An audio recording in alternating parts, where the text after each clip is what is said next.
Assalamualaikum. All the students of class 9 welcome to you in our online classes. My name is Humanis and due to pandemic condition I will teach you subject chemistry by online classes. Today I will start my first chapter of chemistry, that is Introduction to Chemistry. This chapters includes some basic information about chemistry, that is what is chemistry and its branches, landmark in the history of chemistry, chemistry and society, importance of chemistry, and the scientific approach in chemistry.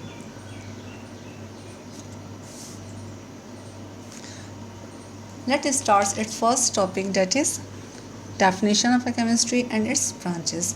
Student, you know, chemistry is the branch of science, and very simply, I can define it that it is the science of matter. As you know that matter is anything that has mass and occupy space. अपने इर्द गिर्द के माहौल में देखो student, हमें हर तरफ जो भी चीज़ नज़र आती है वो चीज़ कुछ ना कुछ मास रखती है और कुछ ना कुछ स्पेस ऑक्यूपाई करती है। इसका मतलब ये हुआ कि हमारे माहौल में हम समेत जितनी भी चीज़ें हैं वो मैटर से ही बनी हैं और केमिस्ट्री ना सिर्फ इनको बेहतर तौर पे डिफ़ाइन कर सकती है बल्कि इस तमाम मटेरियल वर्ल्ड की प्रॉब्लम को भी सॉल्व करने में हेल्पफुल है। अब हम केमिस्ट्री की असल डेफिनेशन की तरफ आते हैं। तो student, open your book and turn to page 1। सबसे पहले तो मैं इस डेफिनेशन को रीड करूँगी और फिर डेमोस्ट्रेट करूँगी। For definition, chemistry is the branch of science that deals with the properties, composition and structure of matter. Chemistry also deals with the changes involved in the matter. It also deals with the principle governing the changes which matter may undergoes. For simplicity, I can split it into 3 sentences.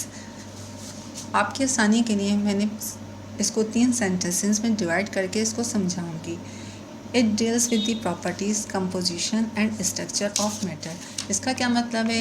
यानी chemistry हमें matter की खसूसियात, इसकी बनावट यानी किन atom से मिलकर बना है और इसकी साख के बारे में बताती है। दूसरा पॉइंट क्या है?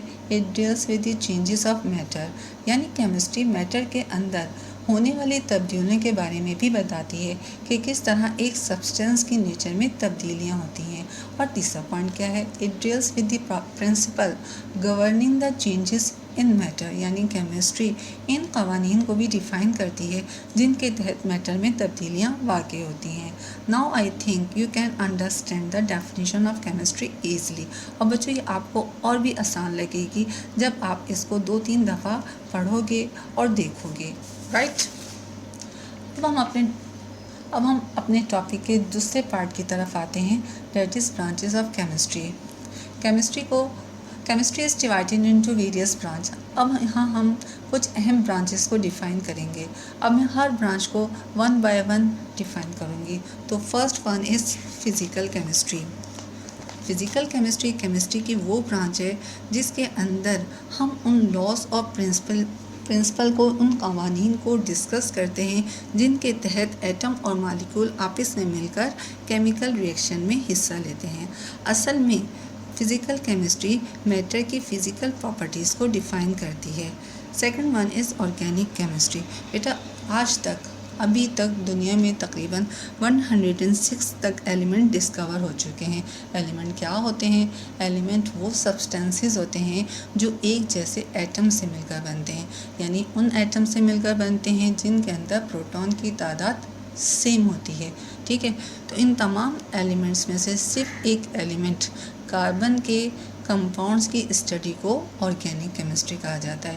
यानी ऑर्गेनिक केमिस्ट्री केमिस्ट्री की वो ब्रांच है जिसके अंदर हम कार्बन और हाइड्रोजन के कोवलेंट कंपाउंड की स्टडी करते हैं। कार्बन के हाइड्रोजन के साथ कोवलेंट कंपाउंड को हाइड्रोकार्बन कहा जाता है।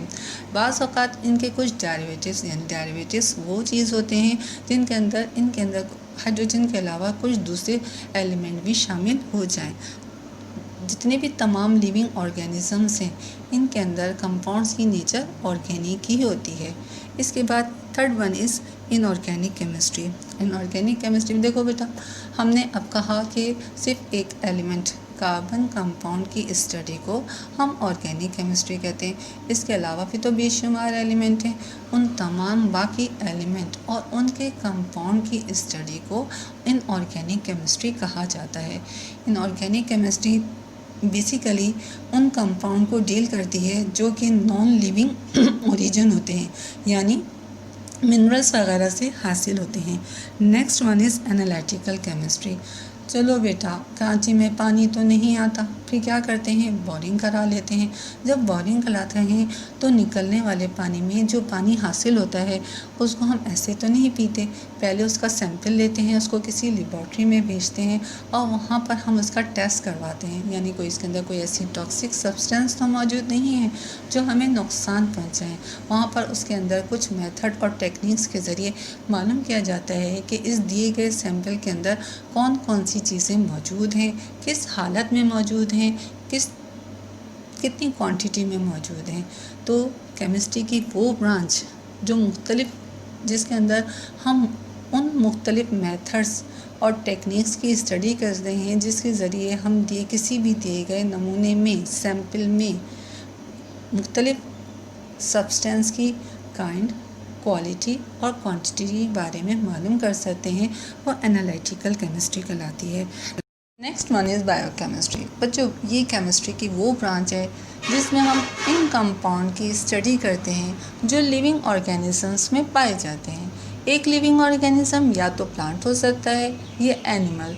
इन दोनों ऑर्गेनिजम्स में जितने भी कंपाउंड पाए जाते हैं उनका स्ट्रक्चर क्या है, उनका फंक्शन क्या है और मेटाबॉलिज्म में इनसे किस तरह एनर्जी हासिल की जाती है, इसको हम बायोकेमिस्ट्री कहते हैं। इसके बाद नेक्स्ट टॉपिक है इंडस्ट्रियल केमिस्ट्री। बेटा, पहले ज़माने के लोग तो बड़े सिंपल होते थे, जो चीज़ मिल जाती थी इस्तेमाल कर लेते थे, लेकिन अब हमारे नखरे बढ़ गए। हमें सोप भी चाहिए तो बेहतरीन चाहिए, और उसके बाद सोप के बजाय फेस वॉश भी चाहिए। इन तमाम सिंथेटिक मटेरियल को बनाने के लिए मुख्तलिफ इंडस्ट्रीज़ बनाई जाती हैं। इन मुख्तलिफ इंडस्ट्रीज़ के अंदर मुख्तलिफ मेथड्स और टेक्निक्स के ज़रिए हम इन सिंथेटिक कंपाउंड को बनाते हैं। तो वो तमाम मेथड्स और टेक्निक्स जिनके ज़रिए इन कंपाउंड को बनाया जाता है, सिंथेटिक कंपाउंड को, उसको हम कहते हैं इंडस्ट्रियल केमिस्ट्री। फॉर एग्जांपल, जैसे सीमेंट है, ग्लास है, पेपर है, सोडा है, फर्टिलाइज़र है, मेडिसिन है, ETC। उसके बाद टॉपिक आता है, ब्रांच आती है न्यूक्लियर केमिस्ट्री। अभी से लेकर क्लास 1 से लेकर आई थिंक 9 तक आपने 8 तक एटम के बारे में तो ज़रूर पढ़ा होगा कि एटम जो है वो किसी भी मैटर का टीनी सब्सटेंस है।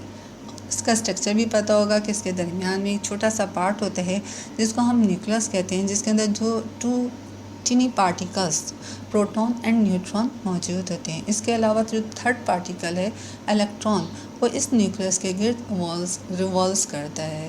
न्यूक्लियर केमिस्ट्री की वो ब्रांच है जिसके अंदर हम एटम के न्यूक्लियस में खुद ब खुद होने वाली तब्दीलियों के नतीजे में इमिट होने वाली एनर्जी की स्टडी करते हैं।